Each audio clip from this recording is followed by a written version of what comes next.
Good morning, friends. Today, the topic of discussion is identification of Kankaraj breed. How to identify a pure Kankaraj animal or Kankaraj bull cow.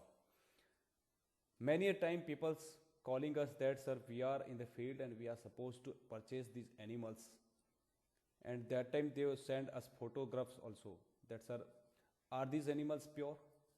Or sometime they have already purchased and they ask us, or sometime they have already selected this animal at their farm and they ask, sir, how to select this animal, how to identify the pure bull. So this question arises many a times, and that's why we have decided to prepare a short video that how to identify a pure Kankaraj cow or bull. And let us have a short discussion on this topic. So friends, as I think many of us, we are knowing that this is one of the oldest breed of cattle in our country. This is one of the most beautiful, most powerful cattle of the breed.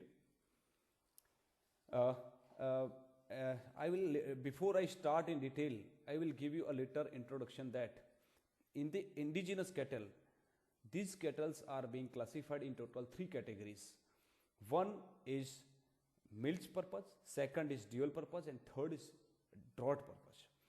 So the milch variety, in this variety, the cows gives very good amount of milk, but the bullocks are very not much powerful.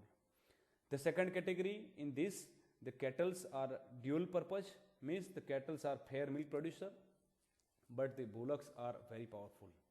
And third category, that is the draught category. In this category, the cattle gives very less amount of milk, which is only sufficient for the calf, but they gives powerful bullocks.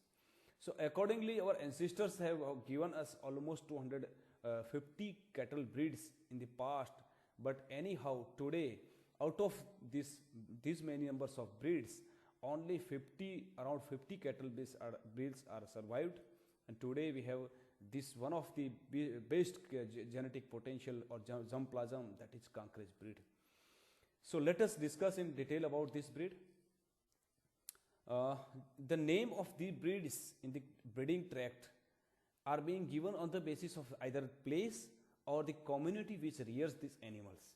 And accordingly, it is being called as Bannai, Nagar, Talabda, Wagad, Vatiyar and Wadher.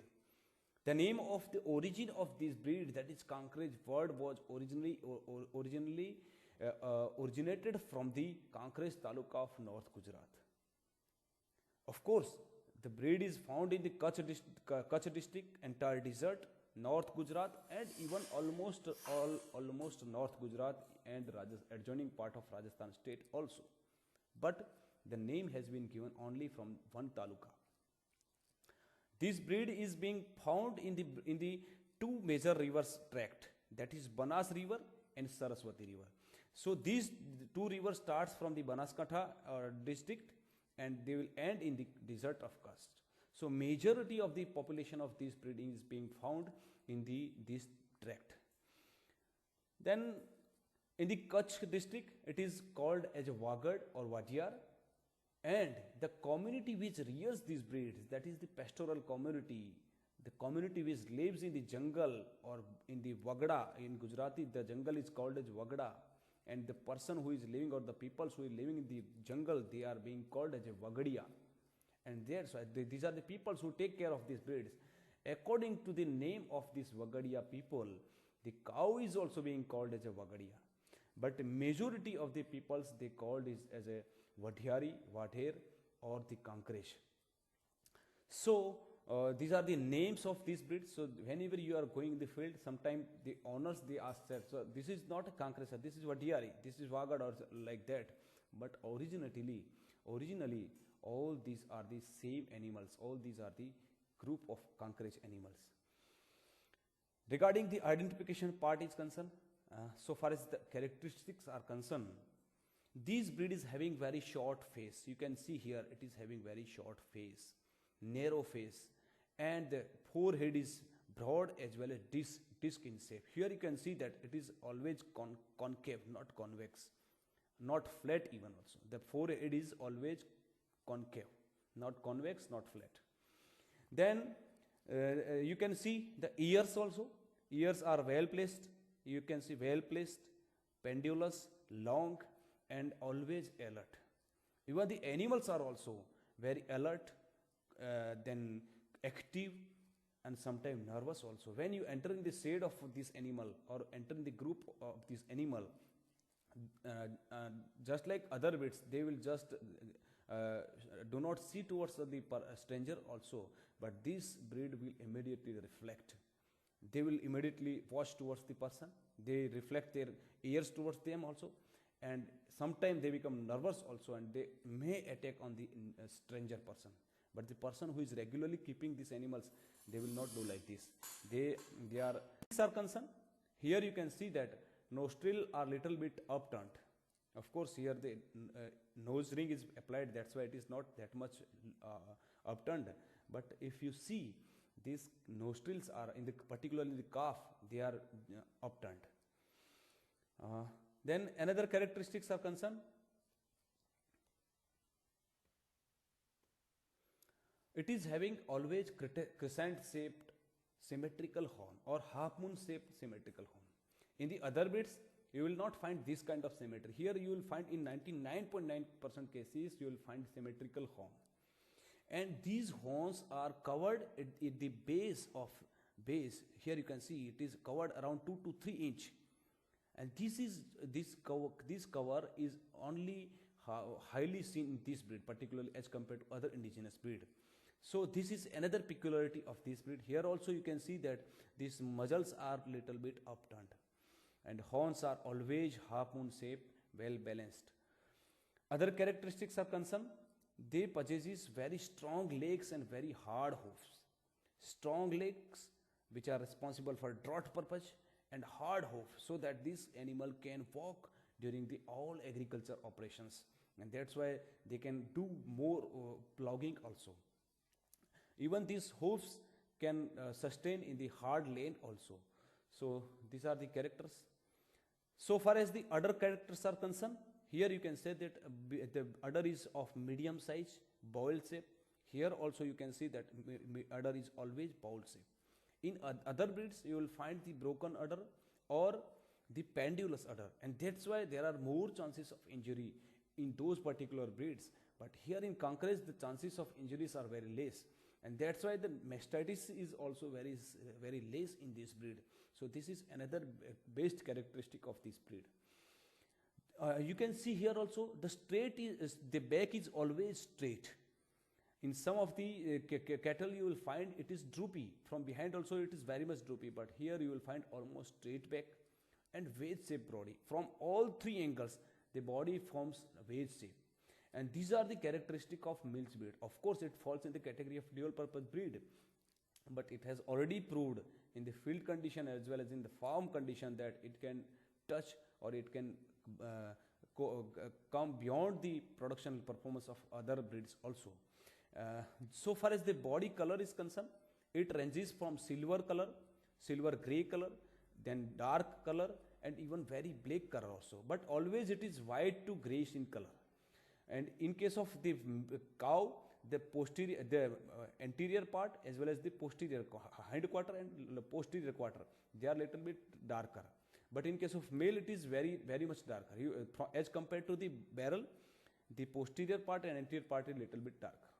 So far as the calves are concerned, here the forehead is always red rusty in color in the early life. But as the age passes, after 6 to 9 months of age, slowly this red rusty color is disappear. It is always recessive and it disappears, and again the calf becomes the normal in color. So these are the color characteristics. And so far as the dewlaps are concerned, dewlaps are well developed. Dewlap as well as hump, these both are well developed. Humps are particularly well developed in case of male, but in case of female they are little bit less developed. But the dewlaps is always well developed in male as well as female animals. Now what is the peculiarity of this dual? The skin of this particular breed possesses more number of sweat glands per square area, per square foot area. and that's why it is having very good characteristic. It can sweat more, and that's why they can control their body temperature. Here also you can see that the anterior part as well as the posterior part, they are being little bit darker than the barrel. So these are the another characteristics.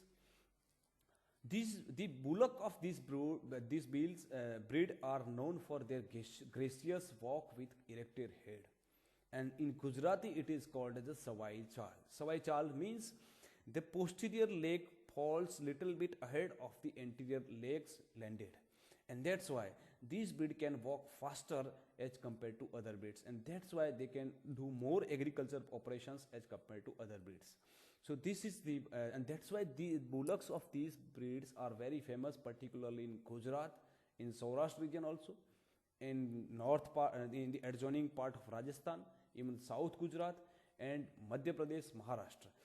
Even the one community around the Radhanpur area, that is known as Vanjhara community, they are supposed to do business in the past, and they are supplying this breed bullocks to the almost 3 states. So this is the short information about the bullocks characteristics. Then these animals are most beautiful. If you see the animal here also as well as here also, they are always beautiful. Another characteristic is they are just like hero or heroine. They whenever you go for photography, they are photogenic in nature. They will always stand with the erected hand and in beautiful fashion, not like just droopy head or just droopy body. They always stands in a like a hero like fashion. So we can say that if whenever we are taking the photographs, they will give very good pose also, and that's why they are most photogenic, most beautiful in the world. The milk of this cattle is also A2 type. The ghee, the curd and the butter is very good for the human health, healthful for the human body as well as brain. The color of the ghee is also light golden in color, and that's why we can say that it contains more amount of beta carotene, which is responsible, which is the precursor of vitamin E, which is responsible for our eyesights, and that's why people used to say that this cattle is having gold in the ghee, but exactly it is beta carotene which is responsible for the golden color and which is responsible for our eyesight. These are the bulls of this breed, most beautiful, majestic bulls. The weight is also ranging from 600 to 1000 kg. Here also this bull is having almost 800 to 850 kg body weight. Even the small size bull is also having more than 600 kg body weight. So the weight of the body is solid, and that's why these animals are very much powerful. Here also you can see the color variation. The anterior part, the hind quarter and the anterior quarter is little bit darker as compared to the body or barrel. So this is about the all information about this breed. The little bit short information I want to share is that as I have already told that the population of this breed is very high in number, and that this indicates that these bulls is more useful for the farmers. Even this breed has been exported to many countries like Brazil and Latin American countries. There they have developed crosses of this breed. Even they have also maintained pure breed also. So these are the little bit characters. Sometime you will find the pigmentation on the skin also. The feet, the body, they are always well placed. Udder is also well placed. Even the animals are also very active, and always these animals are quiet and calm for the owner, but always active, alert and nervous for the strangers. So this is the characteristic all about this Kankrej breed. My dear friends, I hope that you will listen this video carefully. You can also have some idea, then you can share with us that okay, and we will consider in the next video also. And I request you all that you share this video so that maximum people they can watch and they can identify pure animals, and they can select in their animals accordingly. So thank you all, thank you once again, thank you friends.